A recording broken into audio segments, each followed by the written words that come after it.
Welcome to our channel. Today we how to log into Workday for employees, fast access step by step clearly. To log into Workday as an employee, start by opening your web browser. In the address bar, type in the URL for your organization's Workday site. Press enter to navigate to the website. Once the page loads, look for the login area on the screen. Enter your company email address in the designated field. Next, input your password in the password field. After entering your credentials, double-check for any typing errors. If you need to reset your password, click on the Forgot Password link for assistance. When you're ready, click the Sign In button to proceed. After a moment, you should be directed to your Workday dashboard. If you encounter any issues during the login process, reach out to your HR or IT department for support. Once logged in, explore the various features available to manage your work-related tasks efficiently. Remember to log out when you have finished using Workday for security reasons. If the page does not load, refresh the browser or try again in a private or incognito window.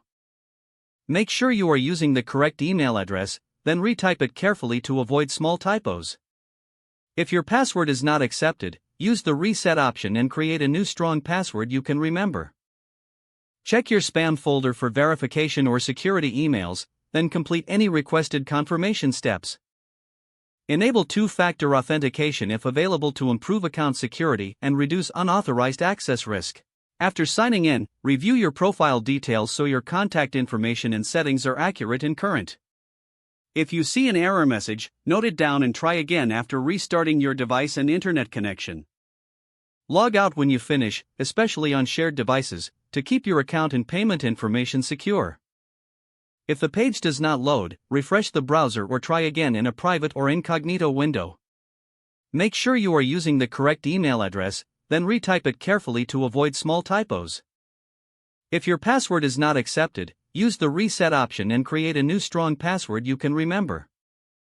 Check your spam folder for verification or security emails, then complete any requested confirmation step. Enable two-factor authentication if available to improve account security and reduce unauthorized access risk. After signing in, review your profile details so your contact information and settings are accurate and current. If you see an error message, note it down and try again after restarting your device and internet connection. Don't forget to like this video and subscribe to our channel for more step-by-step tech guides.